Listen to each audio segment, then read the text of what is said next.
تازیہ اٹھتا ہے شہ کا بھارت کے بازار حسین، تازیہ اٹھتا ہے شہ کا بھارت کے بازار حسین۔ جزاک اللہ خیر الجزا، زیر خنجر میرے مولا نے عبادت کی ہے۔ بڑے اچھے اچھے اشعار پیش کر رہے تھے عرفان عباس صاحب، آپ حضرات محظوظ ہو رہے تھے۔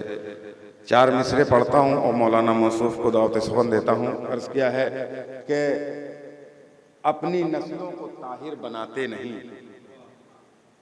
اپنی نسلوں کو طاہر بناتے نہیں، اپنی کون نہیں بناتا؟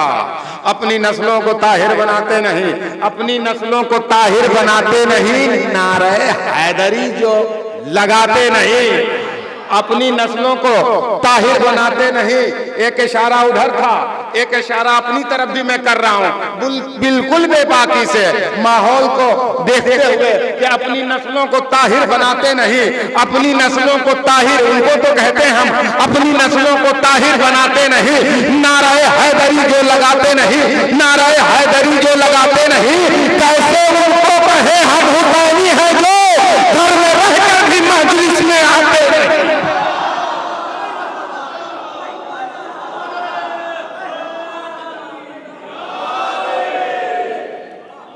کیسے ان کو کہیں ہم حسینی ہیں وہ گھر میں رہ کر جو مجلس میں آتے نہیں، گھر میں رہ کر جو مجلس میں آتے نہیں، گھر میں رہ کر جو مجلس میں آتے نہیں۔ بھائی نے میرے ایک شعر پڑھا اشارے میں، ہمارا مجمع بڑا ذہنی ہوتا ہے، اشارہ بڑی تیز سمجھتا ہے، ذہن پہنچ گیا تھا وہاں، پھر مجھے پرانے 4 مصرے یاد آ گئے، اب 4 مصرے اور پڑھتا ہوں تاکہ آپ پوری طرح سے بیدار ہو جائیں، پھر مولانا موصوف کو میں دعوت سے حکم دوں۔ آپ آہستہ آہستہ بیدار ہو رہے ہیں۔ قرض کیا ہے کہ بقائے دین خدا کو دلیل ہونا تھا، بقائے دین خدا کو دلیل ہونا تھا، بقائے دین خدا کو دلیل ہونا تھا، علی کے لال کو فخر خلیل ہونا تھا، بقائے دین خدا کو دلیل ہونا تھا، علی کے لال کو فخر خلیل ہونا تھا۔ یزید شام میں مانگی تھی اس لیے بیعت، اسے حسین کے ہاتھوں ذلیل ہونا تھا، اسے حسین کے آگے ذلیل ہونا تھا۔ آئیے جناب اسی چند مصروں کے سائے میں حجت الاسلام والمسلمین علی جناب مولانا سید مہدی زیدی صاحب قبلہ جو بجنور کی سرزمین سے تشریف لائے ہیں، میں ان سے بڑے مؤدبانہ درخواست کرتا ہوں کہ منبر رسول پہ جلوہ افروز ہوں۔ اعوذ باللہ السمیع العلیم من الشیطان اللعین الرجیم، بسم اللہ الرحمن الرحیم، الحمد للہ الذی لم يتخذ صاحبۃ ولا ولدا ولم یکن له شریک فی الملک ولم یکن له ولی من الذل وکبرہ تکبیرا۔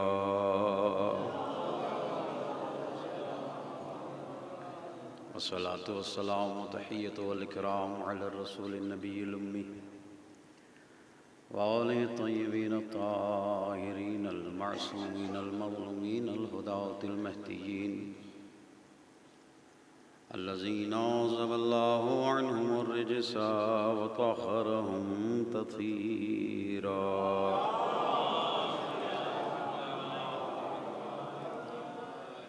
واللعنة الدائمة الباقية على أعدائهم وغاصب حقوقهم ومنكر فضائلهم ومصائبهم أجمعين من أول الدهر إلى قيام يوم الدين. أما بعد فقد قال الله الحكيم في كتابه الكريم: بسم الله الرحمن الرحيم. قل هل من شركائكم من يهدي إلى الحق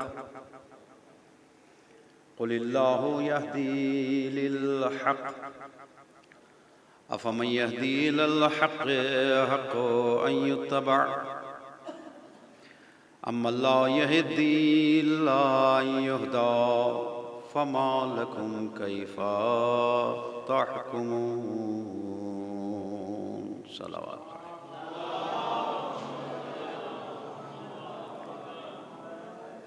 رحمان الرحیم اللہ اس ذکر پاک کے صدقے میں ہمارے گناہان کبیرہ و صغیرہ کو معاف فرمائے۔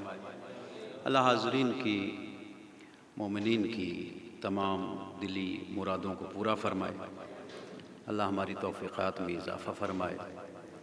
حج و زیارات اللہ نصیب فرمائے، بالخصوص زیارت کربلا نصیب فرمائے۔ اللہ حجت آخر کے ظہور میں مالک تعجیل فرمائے اور ہمیں ان کے انصار و اعوان میں قرار دے۔ بابا سے بلند صلوات پڑھ لیجئے دعاؤں کا۔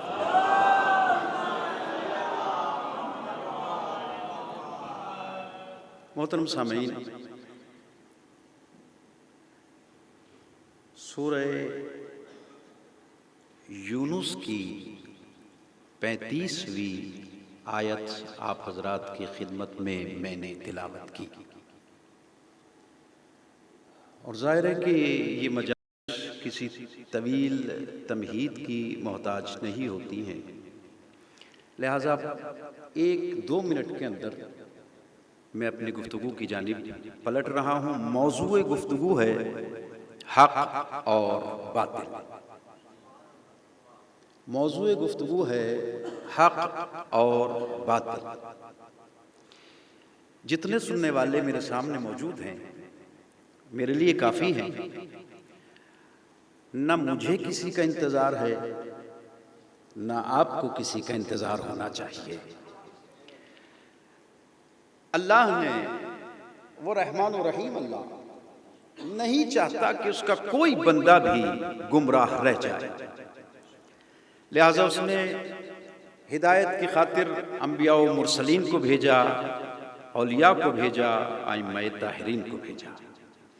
اس نے قرآن مجید کو مکمل ہدایت بنا کر نازل کیا اور یہ اعلان کیا، ذالک الکتاب لا ریب فیہ۔ بلکہ میں پہلے ہی لفظ سے کیوں نہ آغاز کروں، سورہ الحمد کے بعد جس سورہ کا آغاز ہوتا ہے اسے سورہ بقرہ کہتے ہیں، جس میں ارشاد ہوتا ہے الف لام میم ذالک الکتاب لا ریب فیہ۔ قرآن مجید کی سورت ہدایت ہے، آیت ہدایت ہے، لفظ ہدایت ہے، حرف ہدایت ہے۔ توجہ رکھیے گا، اللہ کہتا ہے الف لام میم۔ دیکھیے اگر یہ لفظ کہیں اور آپ کو لکھا ہوا مل جائے، کہیں اپنی کسی کتاب میں، کسی کاپی میں، کہیں بھی، تو آپ اس کو الف لام میم نہیں پڑھیں گے۔ صاحبان علم و فہم کا مجموعہ پڑھیں گے علم، الف لام میم۔ اس کو جب آپ ملائیں گے تو پڑھیں گے علم۔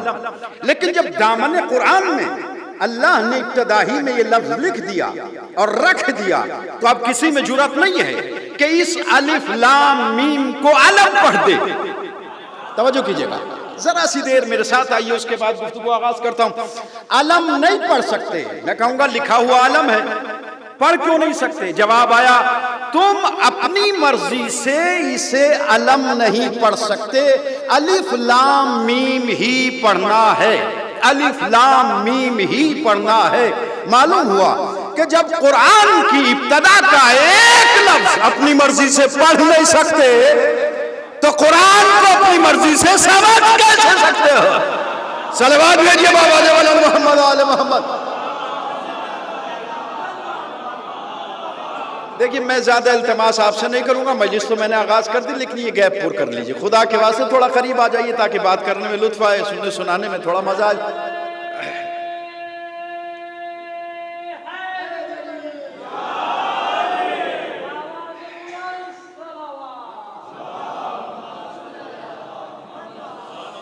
مالک شاد و آباد رکھے آپ تمام حضرات کو بھی، اور یہ صحیح، یہ کوشش، یہ عبادت، یہ محنت اپنی بارگاہ میں قبول و مقبول فرمائے۔ آپ سب کے ساتھ ساتھ اس روئے زمین پر جہاں جہاں بھی مومنین آباد ہیں، اللہ ان کو ہر قسم کے شر سے، آفت سے محفوظ فرمائے۔ اللہ کہہ رہا ہے الف لام میم، یہ علم نہیں پڑھ سکتے، یہ الف لام میم ہی ہے، حام میم عین سین قاف، الف لام را تا سین میم۔ ترجمہ اٹھا کے دیکھ لیے، سنی شیعہ دیوبندی بریلوی کسی کا بھی، الف لام میم کے نیچے الف لام میم ہی لکھا ہوا ہے۔ میں کہتا ہوں وہ ترجمہ کیوں نہیں کرتے؟ ان حروف مقطعات کا ترجمہ کیوں نہیں کرتے؟ کہاں معلوم نہیں ہے؟ میرے مالک جب اس کا ترجمہ ہو نہیں سکتا تو تو نے یہ لفظیں رکھ کیوں دی ہیں؟ تاکہ یہ لفظیں نہ رکھتا جو سمجھ میں آتی ہے ہم ترجمہ کر لیتے ہیں، ہمارے لیے آسان ہے، تو نے ایسے مقطعات رکھ دیے کہ جن کا ترجمہ بھی ہمارے بس کی بات نہیں ہے۔ جواب آئے گا یہ لفظیں میں نے اس لیے رکھی ہیں تاکہ تمہیں احساس ہوتا رہے وارث قرآن اور ہے، حافظ قرآن اور ہے۔ صلوات بھیجیے باوز بلند محمد آل محمد۔ ذالک الکتاب لا ریب فیہ، قرآن مجید ہدایت کرتا ہے۔ ذالک الکتاب لا ریب فیہ، قرآن وہ کتاب ہے کہ جس میں کوئی عیب نہیں، جس میں کوئی ریب نہیں، جس میں کوئی شک نہیں۔ ھدی للمتقین، اور قرآن مجید کس کی ہدایت کرتا ہے؟ تھوڑا میرے ساتھ بولتے آئیے، قرآن مجید ھدی للمتقین کس کی ہدایت کرتا ہے؟ متقین کی ہدایت کرتا ہے۔ اس کا مطلب یہ ہے کہ قرآن سے ہدایت حاصل کرنے کے لیے تقوی ضروری ہے۔ قرآن انہی کو ہدایت کرتا ہے جو متقین ہے، متقی کو قرآن ہدایت کرتا ہے۔ ایک بات۔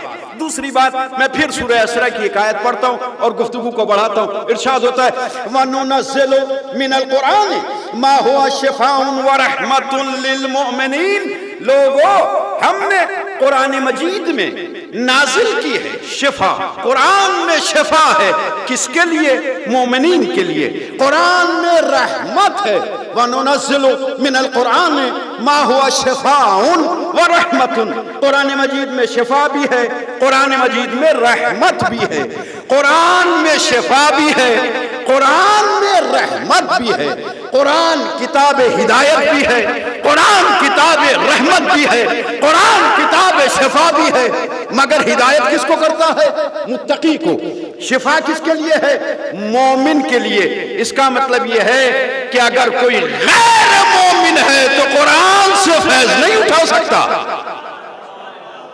امیر المومنین کے چاہنے والے ہو، میں گفتگو بڑھا رہا ہوں۔ ارشاد ہوتا ہے وَنُنَزِّلُ مِنَ الْقُرْآنِ مَا هُوَ شِفَاءٌ وَرَحْمَةٌ لِّلْمُؤْمِنِينَ۔ ہم نے قرآن میں شفا رکھی ہے، رحمت رکھی ہے، کس کے لیے؟ مومنین کے لیے۔ آیت پوری نہیں ہوئی۔ ارشاد ہوتا ہے وَلَا يَزِيدُ الظَّالِمِينَ إِلَّا خَسَارًا۔ مگر قرآن پڑھنے کا ظالم کو فائدہ نہیں ہوگا۔ حضرات صاحبان علم و فہم میرے سامنے تشریف فرمائیں۔ اللہ کہہ رہا ہے کہ مومن کے لیے قرآن شفا ہے، مومن کے لیے قرآن شفا ہے، متقی کے لیے قرآن ہدایت ہے۔ قرآن ہدایت بھی ہے، قرآن مجید رحمت بھی ہے، قرآن مجید شفا بھی ہے، لیکن وَلَا يَزِيدُ الظَّالِمِينَ إِلَّا خَسَارًا۔ ابھی اس جملے کے ذریعے سے میں گفتگو کو بڑھا رہا ہوں۔ وَلَا يَزِيدُ الظَّالِمِينَ إِلَّا خَسَارًا۔ مگر یاد رکھنا ظالم کو نقصان، ظالم کو قرآن پڑھنا فائدہ نہیں دے گا، بلکہ وہی لفظیں کہوں جو قرآن نے کہی ہے وَلَا يَزِيدُ الظَّالِمِينَ إِلَّا خَسَارًا۔ قرآن مجید ظالم کے نقصان میں اضافہ کرتا ہے۔ ظالم جتنا جتنا قرآن پڑھے گا اتنا اتنا نقصان ہوگا، ظالم جتنا قرآن پڑھے گا اتنا نقصان ہوگا۔ اب سمجھ میں آیا کہ حسین کے مقابلے میں کربلا میں جو تھے قرآن پڑھنا انہیں فائدہ کیوں نہیں دے گا؟ اللہ نے کہا اللہ یا صلوات پڑھے محمد و آل محمد۔ وَلَا يَزِيدُ الظَّالِمِينَ إِلَّا خَسَارًا۔ ظالم کے نقصان میں قرآن اضافہ ہی کرے گا، نقصان بڑھتا ہی چلا جائے گا۔ جتنا ظالم قرآن پڑھے گا اتنا ہی نقصان ہوگا۔ اب توجہ کیجئے گا، سورہ یونس ہے 35ویں آیت میں نے آپ حضرات کی خدمت میں تلاوت کی ہے۔ واضح ترجمہ آپ حضرات کی خدمت میں کر رہا ہوں، تفسیر بالکل نہیں کروں گا تاکہ میرے اوپر یہ الزام نہ آ جائے کہ شیعہ مولوی تھا، اپنی کتاب سے یا اپنی تفسیر کر گیا، لہذا ترجمہ کر رہا ہوں اور متفق علیہ ترجمہ کر رہا ہوں۔ ارشاد ہوتا ہے قُلْ هَلْ مِن شُرَكَائِكُمْ مَن يَهْدِي إِلَى الْحَقِّ۔ اے میرے نبی، آپ ان سے کہیے، آپ ان سے کہیے، کن سے؟ مشرکین سے کہیے۔ کیا کہنا ہے؟ حل من شرکائکم من یہدی الی الحق، جنہیں تم اللہ کا شریک بناتے ہو کیا وہ حق کی ہدایت کر سکتے ہیں؟ قرآن مجید ہے کتاب ہدایت۔ اللہ کہتا ہے میرے حبیب، میرے رسول، آپ ان مشرکین سے معلوم کیجئے کہ جنہیں یہ اللہ کا شریک بنا رہے ہیں کیا یہ حق کی ہدایت کر سکتے ہیں؟ قل اللہ یہدی للحق، میرے نبی ان سے کہہ دو کہ حق کی ہدایت بس اللہ کر سکتا ہے۔ دیکھیے یہ تھا سوال جو اللہ نے کرایا کہ کیا تم جن کو اللہ کا شریک بنا رہے ہو یعنی بتوں کو، کیا یہ حق کی ہدایت کر سکتے ہیں؟ یہ تھا سوال۔ کسی سے اگر سوال کیا جائے تو تھوڑا وقت اس کو دینا چاہیے تاکہ سوچ سمجھ کے وہ جواب دے کہ مجھے جواب کیا دینا ہے۔ لیکن اللہ یہاں سوال کر کے فوراً جواب دیتا ہے، میرے نبی ان سے معلوم کرو حق کی ہدایت کیا یہ کر سکتے ہیں بت؟ جواب کا انتظار کیے بغیر فوراً اللہ نے کہا قل اللہ یہدی للحق، ان سے کہو کہ حق کی ہدایت بس اللہ کر سکتا ہے۔ پڑھے لکھے حضرات میرے سامنے موجود ہیں، توجہ رکھیے گا۔ کیا کسی اسٹوڈنٹ سے، کسی شاگرد سے کوئی استاد اگر سوال کرے تو سوال کرنے کے بعد اسے جواب کا موقع نہیں دے گا؟ بالکل دے گا، لیکن یہاں اللہ فوراً سوال کر کے فوراً ہی سوال کا جواب خود دے رہا ہے کہ یہ حق کی ہدایت نہیں کر سکتے، میں کر سکتا۔ بالکل اسی طریقے سے کہ جیسے سورہ جمعہ میں اللہ نے یہودیوں سے کہا فَتَمَنُّوا الْمَوْتَ اِن كُنتُمْ صَادِقِينَ، اگر تم سچے ہو تو موت کی تمنا کرو۔ بھائی ان کو دیکھا جاتا، پرکھا جاتا، سمجھا جاتا کہ یہ تمنائے موت کر بھی سکتے ہیں یا نہیں کر سکتے۔ یہودی کہہ رہے ہیں ہم اللہ کو بہت پیار کرتے ہیں، اللہ کو ہم بہت چاہتے ہیں۔ اللہ نے کہا میرے حبیب ان سے کہو فَتَمَنُّوا الْمَوْتَ اِن كُنتُمْ صَادِقِينَ، اگر تم سچے ہو تو موت کی تمنا کرو، اگر تم سچے ہو۔ ادھر سے سوال کیا، انتظار نہیں کیا کہ کچھ وہ جواب دیں، فوراً قرآن نے جواب دیا وَلَا يَتَمَنَّوْنَهُ أَبَدًا بِمَا قَدَّمَتْ أَيْدِيهِمْ، میرے نبی یہ موت کی تمنا کر ہی نہیں سکتے اس لیے کہ ان کا دامن گناہوں سے داغدار ہے، ان کا دامن گناہوں سے داغدار ہے۔ اس کا مطلب یہ ہے موت سے وہی گھبراتا ہے جس کے دامن میں گناہ ہوتے ہیں، موت سے وہی گھبراتا ہے جس کے دامن میں گناہ ہوتے ہیں۔ لیکن جو تطہیر کے پانیوں سے دھلا ہوا ہوتا ہے وہ کہتے ہیں چاہے موت میرے اوپر آ پڑے، چاہے موت کے اوپر میں جا پڑوں۔ صلوات پڑھیں محمد وآل محمد۔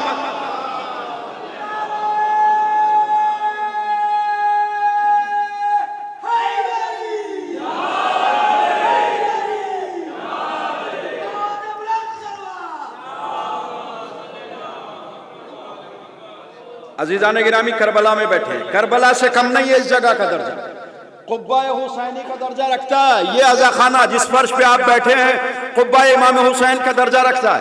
عزیزان گرامی موت سے وہ گھبراتا ہے کہ جس کا ماضی داغدار ہوتا ہے، اور جس کو کربلا کے کریم نے لمحوں میں پاک کر دیا ہو۔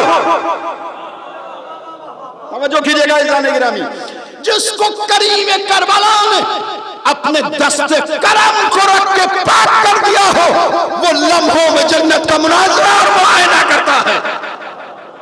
اور پھر کربلا کے چاہنے والے یہی کہتے ہوئے دکھائی دیتے ہیں فرزند رسول پہلے میں، پہلے میں، پہلے میں، پہلے میں، پہلے مجھے جانے دیجئے۔ امام نے کہا جان نہیں بچے گی، سر کٹے گا۔ کہا جان بچانا کون چاہتا ہے؟ جان بچانا کون چاہتا ہے؟ جان بچانا کون چاہتا ہے؟ اور فکر عرض کر دوں کربلا کے حسین کے یہ ساتھی تھے کہ جن کا کردار آج بھی آواز دے رہا ہے کہ حق کی حمایت اس انداز میں کرنی چاہیے کہنے والوں نے کہا اپنے ہی ہاتھوں سے اپنے ہی جانوں سے اپنی نیامیں توڑنے کے بعد اپنی ہی خنجر اپنی ہی شمشیر اپنی گردن پہ رکھنے کے بعد کہہ رہے تھے فرزند رسول ایک بار نہیں اگر 70 بار زندگی ملے تو آپ کے قدموں ہی پہ قربان کریں گے. صلوات پڑھیے محمد وآل محمد.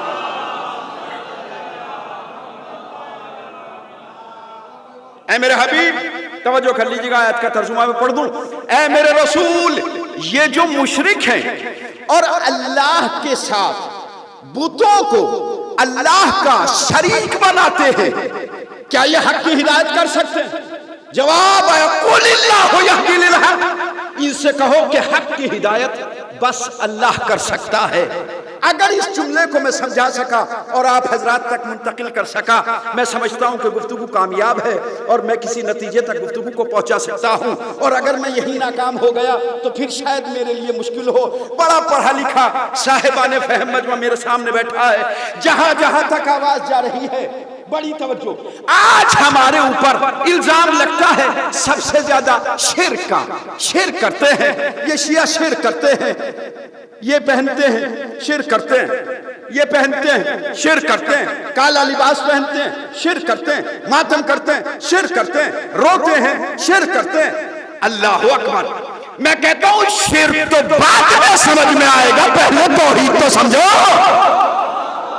بڑی توجہ ذرا سی دیر کے لیے توجہ کیجئے گا بھائی توحید تو سمجھو. اب ایک جملہ کہہ رہا ہوں آپ کی خدمت میں. اے میرے رسول آپ ان سے کہیے کہ حق کی ہدایت بس اللہ کر سکتا ہے. میں اپنی جانب سے اور اپنی قوم کے ہر فرد کے عقیدے کا اظہار کر رہا ہوں اور الحمدللہ اس منبر نے ہمیں یہ حق دیا ہے کہ ہم اپنے عقیدے کا بھی اظہار کر دیں اور اپنی قوم کے عقیدے کا اظہار بھی کر دیں.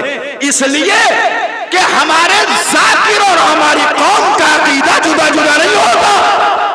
میں کیا کہہ رہا ہوں آپ کی خدمت میں بھائی جو ہمارا عقیدہ ہے وہی ہماری قوم کا عقیدہ ہے. کیا عقیدہ ہے؟ ہم سے بڑا توحید پرست کوئی نہیں ہے. علی کے چاہنے والوں کے جیسا توحید پرست کوئی نہیں ہے. ہم علی کو نفس اللہ مانتے ہیں اللہ نہیں. ہم علی کو عین اللہ مانتے ہیں اللہ نہیں. ہم علی کو وجہ اللہ مانتے ہیں اللہ نہیں. اور علی کا چہرہ دیکھنا عبادت. لوگ کہتے ہیں کہ یہ علی کی عبادت کرتے ہیں علی کے ذکر کو بھی عبادت کہتے ہیں علی کے چہرے کو دیکھنا بھی عبادت کہتے ہیں. تم نے سمجھا ہی نہیں. علی کے چہرے کو دیکھنا یہ علی کی عبادت نہیں ہے اللہ کی عبادت ہے. علی کے چہرے کو دیکھنا یہ علی کی عبادت نہیں ہے. بھائی تھوڑا بولیے میرے ساتھ. علی کا ذکر کرنا علی کی عبادت نہیں ہے اللہ کی عبادت ہے. تو ہم توحید پرستوں میں ہم گردے سفر نہیں ہے میرے کارواں ہے میرے کارواں. اگر میرا لفظ پہنچاؤ ہم توحید کے ماننے والوں میں قافلے میں شامل نہیں ہے علم بردار قافلہ ہے. اس لیے کہ ہم وہ قوم ہے کہ جس کا رہبر علی ہے علی. ذرا صلوات پڑھیں محمد وآل محمد.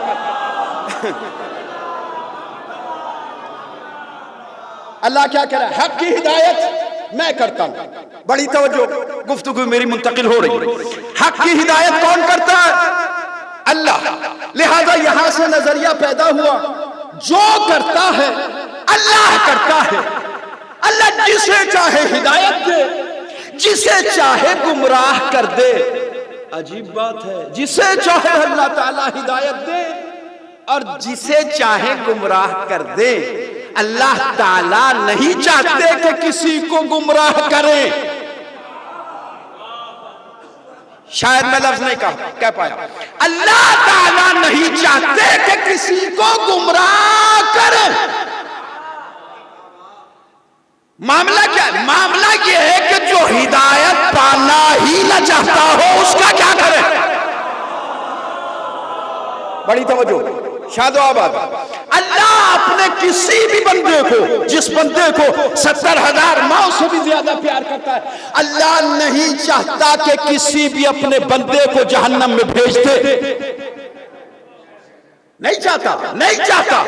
مگر کیا کیا جائے، کچھ لوگ جب جنت جانا ہی نہ چاہے۔ عزیزان گرامی، یہ فقرہ کہہ رہا ہوں اور گھبرانے کی ضرورت نہیں ہے، بڑا مشکل ہے، یہ چاہت کے اوپر بات ہے۔ چاہت جنت میں سب جانا نہیں چاہتے، جنت میں سب جانا نہیں چاہتے، اس لیے کہ فرش ادا پہ سب آنا نہیں چاہتے۔ جنت میں سب جانا نہیں چاہتے۔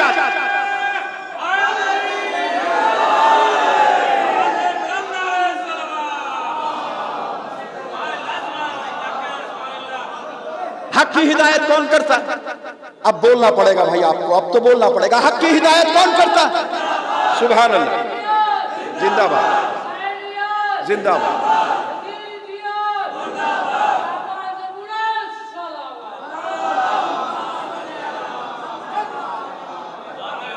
میں کسی پہ کمنٹس نہیں کر رہا ہوں کہ مجلس میں نہیں آتے، نہیں آتے، نہیں آتے۔ لا اکراہ فی الدین، حسین نے کسی کو زبردستی نہیں بلایا۔ اگر میرا فقرہ پہنچا، حسین نے کسی کو زبردستی اپنے ساتھ نہیں لیا، مگر کمال ہے تیرا کریم مولا، جو بھی تیرے ساتھ آتا گیا علیہ السلام بنتا گیا، جو بھی صلوات پڑھے محمد والے۔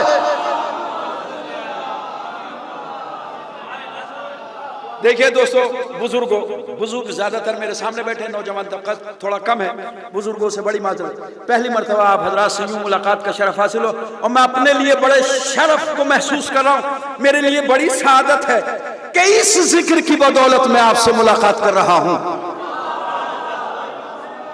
ذکر حسین کی بدولت، اور یہ سمجھتے ہوئے کہ یہی وہ ذکر ہے کہ اگر ذرہ بھی کرے تو آفتاب بن جاتا ہے۔ میرے نبی، ان سے کہو کہ حق کی ہدایت بس اللہ کرتا ہے۔ ٹھیک ہے، سنی شیعہ سب یہی کہتے ہیں کہ بھئی حق کی ہدایت بس اللہ کرتا ہے۔ اگر آیت یہ یہاں پہ تمام ہو جاتی تو میں بھی کہتے کہتے مر جاتا کہ حق کی ہدایت بس اللہ کرتا ہے، حق کی ہدایت بس اللہ کرتا ہے، حق کی ہدایت بس اللہ کرتا ہے۔ لیکن گفتگو نے فوراً جیسے یوں ٹرن لے لیا ہو، ارشاد ہوتا ہے افمن یہدی الی الحق احق ان یتبع۔ میرے نبی، ان سے کہہ دو جو لوگ بھی تمہیں حق کی ہدایت کریں ان کی اتباع کرو۔ نہیں پہنچا ہی نہیں پایا شاید میں لفظ کو۔ بھائی اللہ کہہ رہا ہے کہ حق کی ہدایت میں کرتا ہوں، ٹھیک ہے نا؟ سورہ یونس ہے، 35ویں آیت ہے جہاں جہاں تک میری آواز جا رہی ہے۔ اللہ کہہ رہا ہے حق کی ہدایت میں کرتا ہوں۔ کون کرتا ہے؟ اللہ۔ میں نے یقین کیا میرے مالک رحمان اور رحیم اللہ، حق کی ہدایت تو بس تو ہی کرتا ہے، مجھے تیرے غیر سے ہدایت چاہیے بھی نہیں۔ ٹھیک ہے، فوراً اس نے کہا خاموش، جنہیں میں ہدایت دینے کے لیے بھیج رہا ہوں ان کی پیروی کرنا۔ سبحان اللہ، جنہیں میں ہدایت دینے کے لیے بھیج رہا ہوں ان کی اتباع کرنا۔ اتباع کہتے ہیں نقش قدم پر چلنا، اتباع کہتے ہیں نقش قدم پر چلنا۔ پاؤں ہوگا تو قدم ہوگا۔ بڑا اعتبار کر کے گفتگو کر رہا ہوں، ظاہر ہے مجھے جو پڑھنا ہے وہی میں پڑھ رہا ہوں۔ قدم ہوگا تو پاؤں ہوگا تو قدم ہوگا، اور قدم ہوگا تو نقش قدم ہوگا۔ اللہ کے تو کوئی پاؤں نہیں ہے۔ پورا قرآن مجید میرے سامنے، سر پہ قرآن رکھ کے کسی حافظ سے پوچھ کیا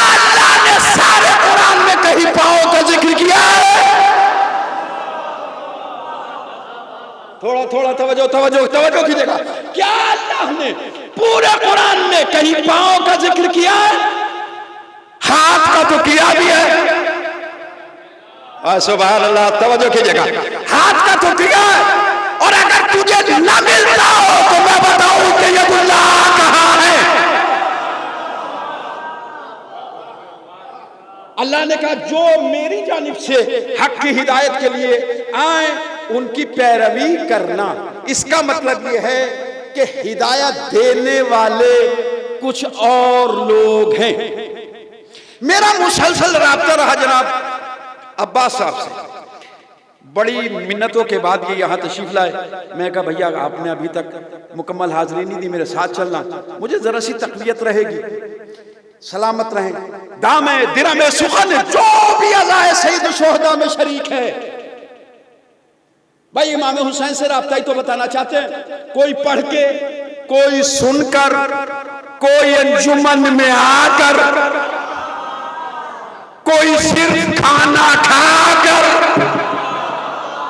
بستروں میں لیٹ کر,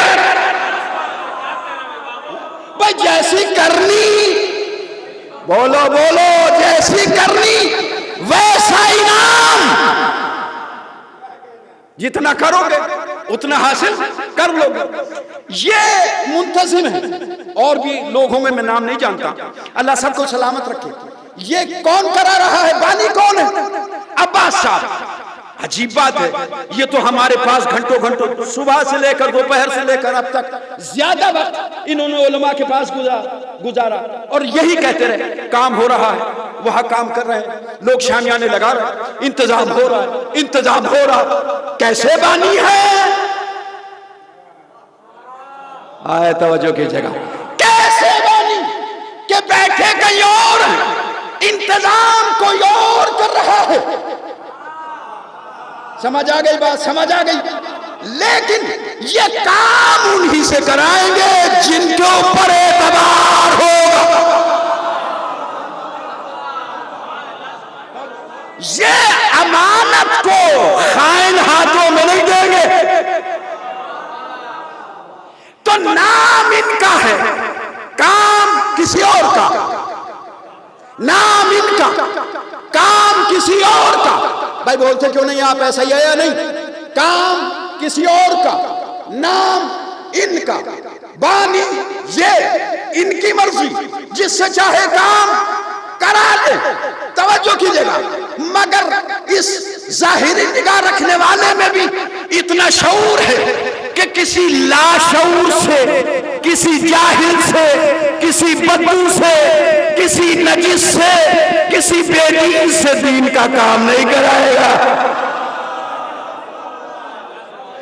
اللہ کہہ رہا ہے ہدایت دینے والا میں, ہدایت دینے والا میں.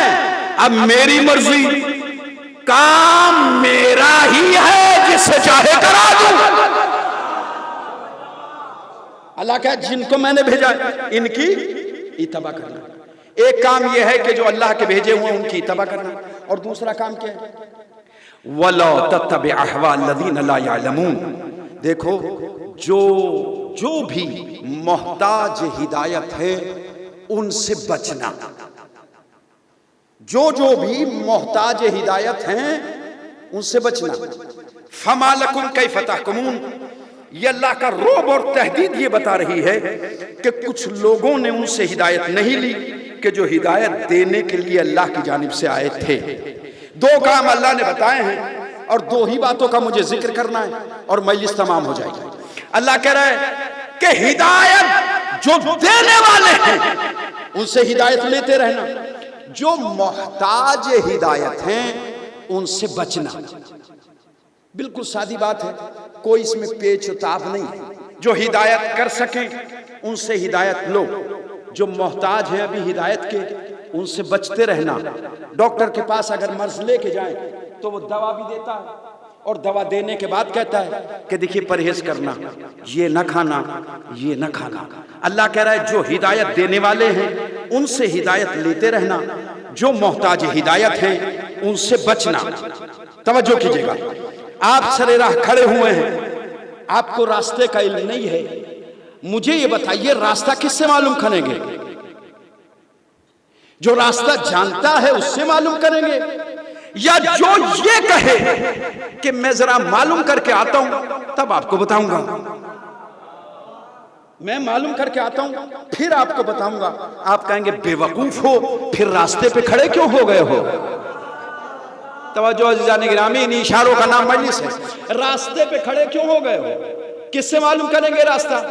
ایسے شخص سے معلوم کریں گے کہ جو راستے کا عالم ہو اور جو یہ کہے کہ مجھ سے بہتر وہ جانتے ہیں اور مجھ سے بہتر وہ جانتے ہیں، میں معلوم کر کے بتاؤں گا، اس سے نہیں معلوم کیا جائے گا۔ توجہ کیجئے گا، راستہ اس سے معلوم کیا جائے گا جو ہر منزل پہ یہ کہتا ہوا دکھائی دیا، سلونی سلونی سلونی، انی عالم طرق السماء من الارض۔ ایک جملہ، انی عالم طرق السماء من الارض، میں آسمان کے راستوں کو زمین کے راستوں سے بدرجہ بہتر جانتا ہوں۔ یہی ہے نا ترجمہ، یہی سنتے چلے آئے ہیں اور یہی کرتے چلے آئے بچپن سے ہم بھی۔ انی عالم، میں آسمان کے راستوں کا عالم ہوں، بہت بہتر جانتا ہوں زمین کے راستوں سے آسمان کے راستوں کو۔ مولائی حضرات میرے سامنے موجود ہیں، علی جیسا ولی اور علی ایسا امام اگر یہ کہے کہ آسمان کے راستوں کو بہتر جانتا ہوں زمین کے راستوں کی بنسبت، تو میرے ذہن میں یہ شک آتا ہے کہ میرا مولا زمین کے راستوں کو کم جانتا ہے، آسمان کے راستوں کو زیادہ جانتا ہے۔ عزیزان گرامی بڑی توجہ کیجئے، یہی ہے نا، میں زمین کے راستوں سے آسمان کے راستوں کو بہتر جانتا ہوں۔ عزیزان گرامی میں کیسے بتاؤں؟ اگر کسی کو یہ شک ہو کہ علی زمین کے راستوں کو کم جانتا ہے تو پہنچے خیبر کے میدان میں، علی کا مدینے سے خیبر پہنچنا یہ بتائے گا کہ علی جیسے راستہ کوئی نہیں جانتا۔ پھر علی جو کہہ رہے کہ میں آسمان کے راستوں کو بہتر جانتا ہوں۔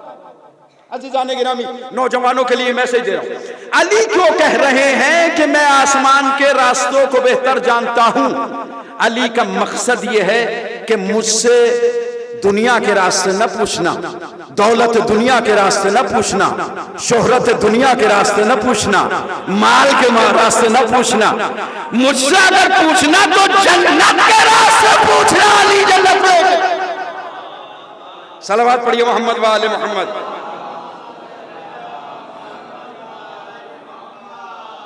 تو دو شخص ہیں، اللہ نے کلیئر کر دیا، ایک وہ ہے جو محتاج ہدایت ہے اور ایک وہ ہے کہ جو ہدایت دینے والا ہے۔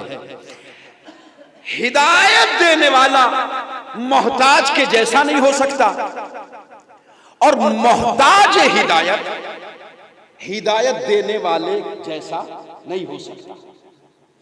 جاہل جاہل ہے اور عالم عالم ہے۔ ذرا سی دیر توجہ کریں، جاہل جاہل ہے، عالم عالم۔ اللہ کہہ رہا ہے لا تلبسوا الحق بالباطل، اللہ ہی حق کی ہدایت کر سکتا ہے، یا وہ لوگ کہ اللہ نے جن کو معین کیا ہے ہدایت کرنے کے لیے وہ حق کی ہدایت کر سکتے ہیں۔ کیا ارشاد ہوتا ہے؟ لا تلبسوا الحق بالباطل، دیکھو کبھی بھی حق کو باطل سے نہ ملانا، وَلَا تَكْتُمُوا الْحَقَّ وَأَنْتُمْ تَعْلَمُونَ، اور کبھی بھی حق کو نہ چھپانا، تم اچھی طرح سے جانتے ہو کہ حق کیا ہے۔ آج اس دنیا میں جو سب سے بڑی پرابلم ہے، جو سب سے بڑی پریشانی ہے، وہ یہی ہے کہ انسان حق اور باطل کو ملا دے رہا ہے۔ بڑی توجہ، اللہ کہہ رہا ہے حق حق رہے اور باطل باطل رہے۔ لا تلبسوا الحق بالباطل، اے مومن، اے میرے بندے، کبھی بھی حق کو باطل سے نہ ملانا، کبھی بھی حق کو باطل سے نہ ملانا، کہیں بھی حق کو باطل سے نہ ملانا، کبھی بھی حق کو نہ چھپانا اور کہیں بھی حق کو نہ چھپانا، چاہے دار ہی پہ کیوں نہ ہو، زبان کاٹی کیوں نہ جا رہی ہو، کبھی بھی حق کو باطل سے نہ ملانا، کبھی بھی حق کو نہ چھپانا۔ دوستو میرے بزرگوں، اللہ نے صاف صاف کہہ دیا حق الگ رہے گا اور باطل اگر کوئی ملانے کی کوشش بھی کرے تو حق کو باطل سے ملا نہیں سکتا، اس لیے کہ یہ اللہ کا فیصلہ ہے۔ اللہ نے کہا ہے کہ میں حق کو باطل سے ملنے نہیں دوں گا، چاہے مجھے درمیان میں کسی کے خون کے قطرے کو کیوں نہ رکھنا پڑے، میں حق کو باطل سے کبھی بھی نہیں ملنے دوں گا۔ عزیزان گرامی، آئیے بس 2-3 آیات مجھے آپ کی خدمت میں پیش کرنی ہے قرآن مجید سے، اور اس کے بعد تقریر کو میں بڑھاتا ہوں۔ اگر عالم انسانیت حق کو پہچان لے تو وہ کسی بھی صورت میں حق کو باطل سے نہیں ملائے گی۔ اگر ہمیں پہچان ہو جائے کہ حق کیا ہے اور باطل کیا ہے تو ہم بالکل نہیں ملا سکتے، لیکن کریں کیا؟ اگر باطل کو پہچاننے چلے تو تعداد اتنی ہے، اتنی کثرت ہے باطل کی کہ زندگی گزر جائے گی، باطل کا شمار کرنا آسان نہیں ہے۔ مجھے معلوم ہے گفتگو تھوڑی سی سطح عمومی سے بالا جا رہی ہے، لیکن میں بہت اپنے چھوٹے بھائیوں کے لیے آسان کر رہا ہوں، بزرگ مجھ سے بہتر جانتے ہیں۔ اللہ کہہ رہا ہے سنو، حق اور باطل میں ہمیشہ فرق کرنا۔ کیسے فرق ہوگا؟ جب حق کو بھی پہچانیں گے اور باطل کو بھی۔ حسین اور یزید میں فرق کرنا کیسے کریں گے؟ کہ جب حسین کو بھی پہچانتے ہوں گے اور یزید کو بھی پہچانتے ہوں گے۔ یزید کسی شخص کا نام نہیں ہے، یزید ایک کردار کا نام ہے۔ توجہ کیجئے گا، یزید کسی شخص کا نام نہیں ہے، یزید ہے ایک کردار کا نام۔ حسین بھی کسی ایک شخص کا نام نہیں ہے، حسین ہے ایک کردار کا نام۔ ابو طالب بھی حسین ہے، علی بھی حسین ہے، حسن بھی حسین ہے، رسول بھی حسین ہے۔ یزید ہی خالی یزید نہیں ہے، یزید کا باپ بھی یزید ہے، یزید کا دادا بھی یزید ہے۔ صلوات پڑھیں محمد و آل محمد۔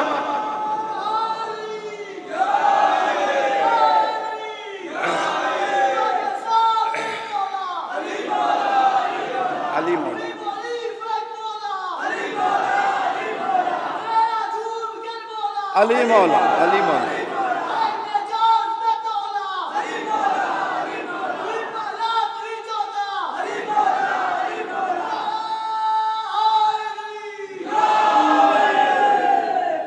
عزیزان گرامی، حق کو باطل سے کبھی بھی نہ ملانا، ٹھیک ہے؟ حق کو باطل سے کبھی بھی نہ ملانا۔ اگر حق باطل سے نہ ملایا جاتا تو کسی کی جرأت نہیں تھی کہ یزید کو رحمت اللہ کہتے، توجہ، یا رضی اللہ کہتے، یہ بھی رضی اللہ اور یہ بھی رضی اللہ، حسین بھی رضی اللہ اور یزید لعنتی بھی رضی اللہ۔ یہ آخر ہو کیسے گیا؟ اللہ کہہ رہا ہے حق کو باطل سے کبھی بھی نہ ملانا۔ اس کا مطلب یہ ہے کہ لوگوں نے نہ حسین کو پہچانا ہے نہ یزید کو پہچانا ہے نا؟ لوگوں نے نہ حسین کو پہچانا ہے نہ یزید کو پہچانا ہے۔ بس 2-3 لفظ عزیزان گرامی میں کہہ رہا ہوں، وقت بہت تیزی سے بھاگ رہا ہے۔ آؤ، باطل کو تو پہچان ہی نہیں سکتے، اس لیے کہ باطل حضرت آدم کے زمانے سے چلا۔ سب سے پہلا باطل ابلیس تھا، ٹھیک ہے؟ یہاں تک باطل چلا چلا آیا، قیامت تک یہ سلسلہ جاری رہے گا۔ لہذا تعداد باطل کی بہت زیادہ ہے، تو پہچانے کیسے؟ بڑے پڑھے لکھے لوگ بیٹھے ہو، کیسے پہچانے؟ کہا باطل کو نہ پہچانو، حق کو پہچان لو۔ کہا پھر باطل کا کیا کرے؟ کہ جس دن حق پہچان لیا باطل تو خود سمجھ میں آ جائے گا. کہ وہ کیسے؟ کہ جو حق سے ٹکرائے اسی کو تو باطل کہتے ہیں. جو حق سے ٹکرائے اسی کو تو باطل. توجہ، پہلا حق پڑھاؤ قرآن مجید، بس اشارہ کروں گا. پہلا حق، آئیے حق کو پہچانتے. 5 حق مجھے پڑھنے، زیادہ نہیں پڑھا. پہلا حق ارشاد ہوتا ہے سورہ یونس، فَذَلِكُمُ اللَّهُ رَبُّكُمُ الْحَقُّ. یہ جو اللہ ہے نا، جو تمہارا رب ہے، یہ کیا ہے؟ حق. ادھر دیکھتے چلے آئیے. فَذَلِكُمُ اللَّهُ رَبُّكُمُ الْحَقُّ. پہلا حق کیا ہے؟ اللہ. پہلا حق اللہ. دوسرا حق سورہ آل عمران ارشاد ہوتا ہے کیف یہدی اللہ قوما کفروا بعد ایمانہم. اللہ اس قوم کی ہدایت کیسے کرے کہ جو پہلے ایمان لے آئی بعد میں کافر ہو گئی. لوگ تو علی کے بابا کے بارے میں باتیں کرتے ہیں، ہے نا؟ ایمان لائے نہیں لائے، لائے نہیں لائے. میں بس اتنا ہی کہوں گا، بہت زیادہ نہیں. علی کے بابا کے ایمان کے لیے ہمیں آپ کی تصدیق کی ضرورت نہیں ہے. اور بڑا سننے والا مجمع میرے سامنے، ایک لفظ کہہ رہا ہوں اردو کا، بزرگ بیٹھے، نوجوانوں، ایک لفظ اس بارگاہ میں، بارگاہ حضرت عمران میں، بارگاہ حضرت ابو طالب میں ایک لفظ کہنا چاہتا ہوں. ابو طالب اس بڑے مومن کو کہتے ہیں، ابو طالب اس بڑے مومن کو کہتے ہیں جس کا چھوٹا بیٹا کل ایمان ہے. بھائی اردو زبان والوں میں پڑھ رہا ہوں عزیزان گرامی، ابو طالب اس بڑے مومن کو کہتے ہیں جس کا چھوٹا بیٹا کل ایمان. اللہ کہتا ہے کیف یہدی اللہ قوما کفروا بعد ایمانہم. اللہ اس قوم کی ہدایت نہیں کرے گا کہ جنہوں نے پہلے کلمہ پڑھ لیا اور اس کے بعد کافر ہو گئے. وَشَهِدُوا أَنَّ الرَّسُولَ حَقٌّ. اور انہوں نے گواہی دی تھی کہ رسول حق ہے. شہدو کے معنی یہی ہے اشہد ان محمد رسول اللہ. ہم گواہی دیتے ہیں یا میں گواہی دیتا ہوں کہ محمد اللہ کے رسول ہیں. پھر سنیے عزیزان گرامی، مجھے معلوم ہے قرآن مجید کو سننا بھی بڑا مشکل ہے چہ جائے کہ پڑھنا، لیکن علی والا ہو، علی والا ہو اور اس کے لیے قرآن بھاری ہو، میں سمجھتا ہوں یہ بڑی بھاری بات ہے. توجہ کیجئے گا، اللہ کہہ رہے ہیں میں اس کی ہدایت نہیں کروں گا کہ جنہوں نے پہلے نبوت کی گواہی دی اور اس کے بعد وہ کافر ہو گئے. وَشَهِدُوا أَنَّ الرَّسُولَ حَقٌّ. وہ جانتے تھے کہ رسول حق ہے. پہلا حق اللہ، دوسرا حق رسول اللہ، تیسرا حق وَالَّذِينَ آمَنُوا وَعَمِلُوا الصَّالِحَاتِ وَآمِنُوا بِمَا نُزِّلَ عَلَى مُحَمَّدٍ وَهُوَ الْحَقُّ. وہ لوگ جو ایمان لائے، اعمال صالحہ انجام دیے اور اس کے اوپر بھی ایمان لائے کہ جو محمد کے اوپر نازل ہوا ہے، وَهُوَ الْحَقُّ. اور وہ کیا ہے؟ قرآن. وہ بھی حق. اللہ حق، رسول حق، قرآن. پھر لفظوں کو بدلو، اللہ پاک حق، رسول پاک، قرآن پاک. حق ہوتا ہی وہ ہے جو پاک ہو. تین حق ہو گئے نا، اللہ حق، رسول حق اور قرآن پاک حق. آئیے سورہ فتح، هو الذی ارسل رسولہ بالہدی ودین الحق. اللہ وہ ہے کہ جس نے اپنے رسول کو ہدایت کے ساتھ بھیجا اور دین حق کے ساتھ بھیجا. دین اسلام بھی حق. چار حق ہو گئے، اللہ، رسول، قرآن اور دین. آخری حق یوم، سورہ نبا، یوم یقوم الروح والملائکۃ صفا لا یتکلمون. دیکھو قیامت کا دن وہ دن ہوگا کہ جس دن کوئی بھی بات نہیں کر سکے گا. نہ روحیں نہ فرشتے، بالکل سائلنٹ، کسی کو جرأت نہ ہوگی کہ لب کشائی کرے. الا من اذن الرحمن، بس وہ بولے گا کہ جسے اللہ اجازت دے گا. قیامت کے دن کسی کی جرأت نہیں ہے کہ وہ بولے، بس وہ بول سکتا ہے کہ جس کو اللہ اجازت دے گا. وقال صوابا، اور وہ بولنے والا جو بھی بولے گا وہ حق بولے گا. وذالک یوم الحق، اور یہ قیامت کا دن حق ہے. کتنے حق ہو گئے عزیزان گرامی؟ یہ ہو گئے 5 حق. اللہ حق، رسول حق، قرآن حق، اسلام حق، قیامت حق. اب باطل کو سمجھنے میں دیر نہیں لگے گی، سمجھ گئے آپ؟ بس میرا ایک لفظ کہنے کی دیر ہے. اللہ کہہ رہا حق کو پہچان لو، باطل خود سمجھ میں آ جائے گا. جو اللہ سے ٹکرائے وہ باطل، جو رسول سے ٹکرائے وہ باطل، جو قرآن سے ٹکرائے وہ باطل، جو اسلام سے ٹکرائے وہ باطل، جو عقیدہ قیامت کا انکار کرے وہ باطل. اب عزیزان گرامی، جس کی مرضی چاہے یزید کو رضی اللہ کہتا رہے، مگر وہ سن لے جو شراب کے نشے میں بیٹھا ہوا یہ کہہ رہا ہو کہ نہ تو کوئی ملک آیا، نہ وحی آئی، نہ رسول آیا، نہ قرآن کی آیتیں نازل ہوئی، یہ تو آل محمد کا ڈھونگ تھا. وہ اللہ کا بھی مخالف ہے، رسول کا بھی مخالف ہے، قرآن کا بھی مخالف ہے. صلوات پڑھو محمد وآل محمد.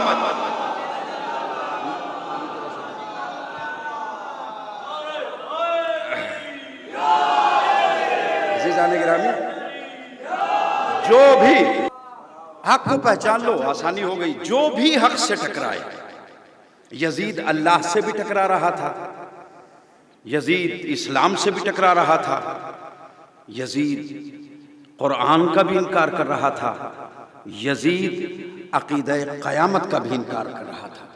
تو عزیزان گرامی، امام حسین نے کربلا میں آ کر پہچان کرا دی کہ حق کدھر ہے، باطل. جذبات کے تابع، آخری جملہ کہہ رہا ہوں، جذبات کے تابع ہو کر اکثر بعض لوگ یہ کہہ دیتے ہیں کہ کربلا کفر و اسلام کی جنگ تھی. کربلا، لیکن میرے دوستو، مجھے تو کہیں بھی نہیں لگتا کہ کربلا میں معاملہ کفر اور اسلام کا تھا. کربلا میں معاملہ دیکھیں کہاں تک، کربلا میں معاملہ کفر و اسلام کا نہیں تھا. امام حسین، مولا کے آخری جملے پڑھاؤں، امام حسین کربلا کے تپس صحرا میں ناقے پہ سوار ہو کر، اونٹ پہ سوار ہو کر اسی حقیقت کا اظہار کر رہے تھے. عالم عرب میں یہ دستور تھا کہ اگر کوئی گھوڑے پہ سوار ہو کے آ رہا ہے تو سمجھ لو کہ مبارز طلب ہے، جنگ کے لیے آیا ہے. لیکن جو اونٹ پر اور ناقے پہ سوار ہو کے آیا ہے، اس کا مطلب یہ ہے کہ وہ صلح چاہتا ہے. وہ مجلس ختم ہو گئی، وہ صلح چاہتا ہے. عجیب بات ہے عزیزان گرامی کہ 70 میتیں اٹھانے کے بعد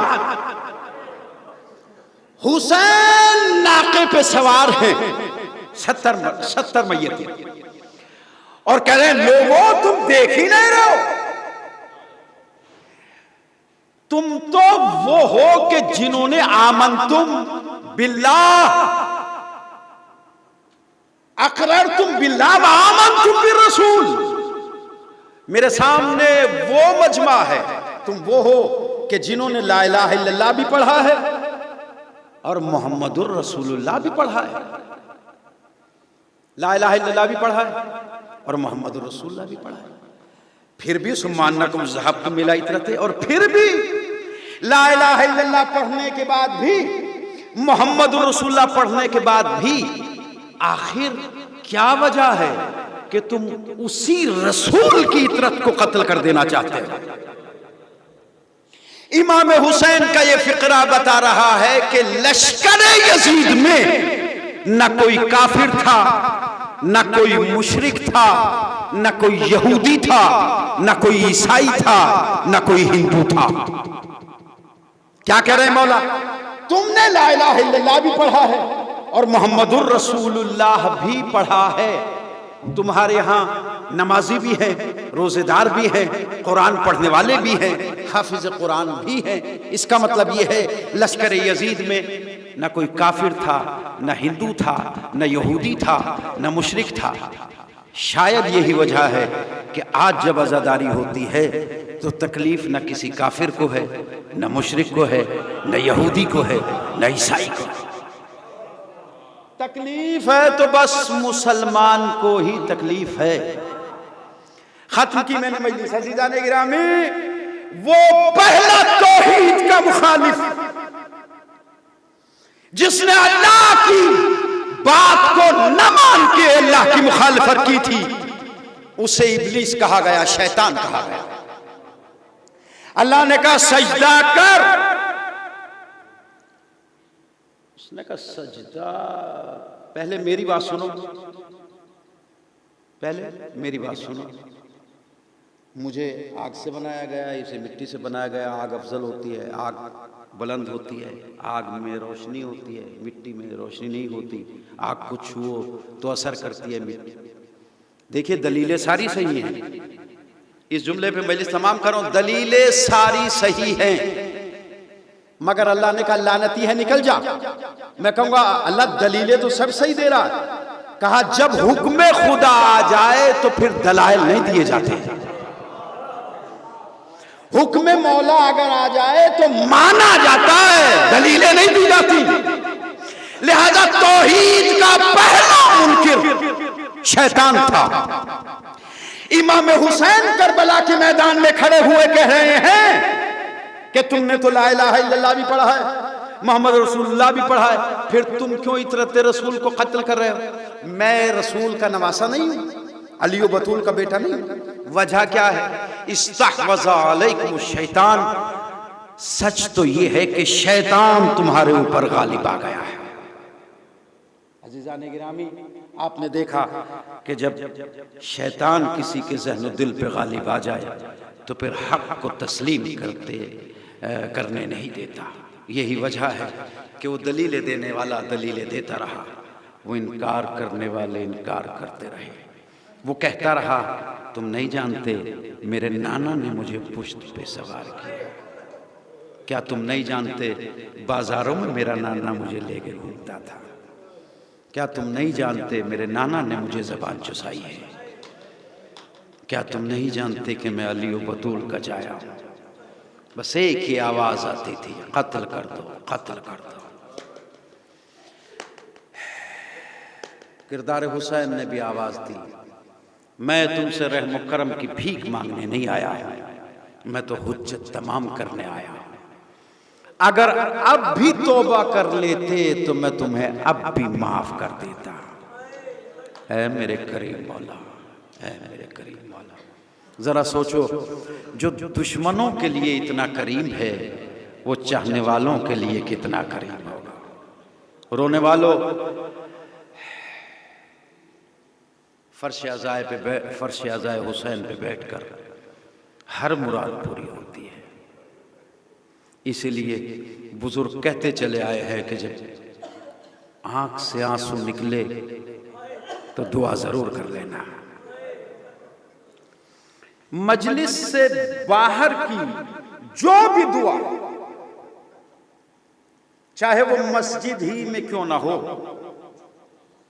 مجلس سے باہر کی جو بھی دعا ہے، چاہے وہ مسجد ہی میں کیوں نہ مانگی گئی ہو، اس کی قبولیت کی گارنٹی نہیں ہے۔